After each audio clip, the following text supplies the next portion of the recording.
maybe 1 out of 6 survives the journey.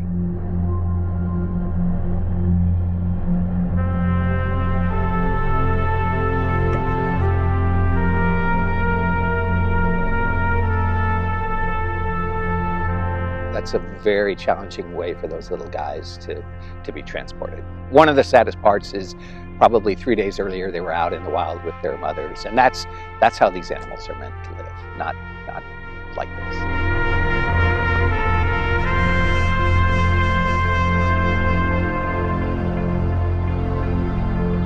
It was brought to my attention that there has been quite a bit of smuggling of cheetah cubs throughout the Horn of Africa. And the news got out that they were looking for someone to go over and help out.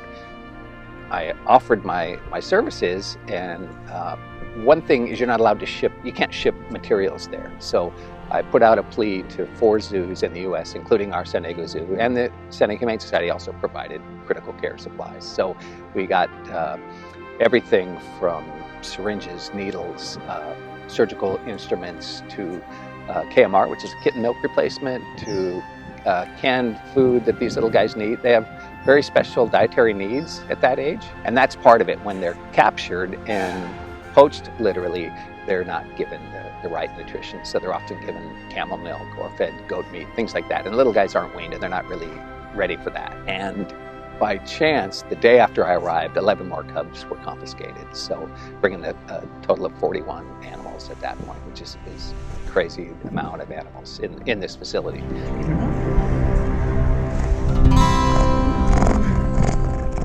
Get enough. Who would have thought I'd be running a work crew in Somalia?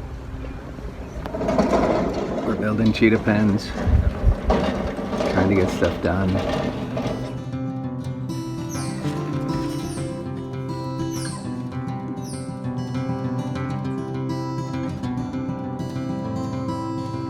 Because of the amount of animals that are being confiscated, the government is not allowing them to leave the country. So there's cats in there from 4 weeks of age to a year of age. And the older ones need to go somewhere, but they can't be reintroduced back into the wild. They're very tractable, they're used to people, which is part of the reason why they are captured. They're brought in, as I said, as pets, and within 3 days they're sitting on your lap purring. They're just amazingly easy to tame.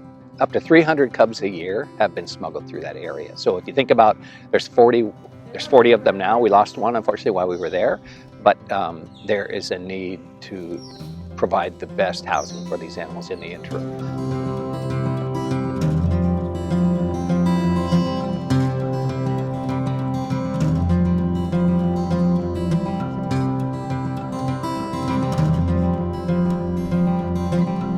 And while it is a little bit out of our normal line of business, if you think about it, we respond to hurricanes throughout the Southeast. We have spay and neuter clinics in Puerto Rico. I think we work in Mexico quite a bit. So we are reaching out a little bit more, and it truly is our area of expertise. I could have brought any number of our employees with me, and they would have excelled in caring for these little animals, these cubs at that stage, whether they be veterinarians, vet techs, vet assistants, animal care folks, the kitten nursery. All these people have that expertise, and it's definitely needed. So while it is a little bit out of our line of work, I think that they were so appreciative that I would come and take the time, and that this organization would support it.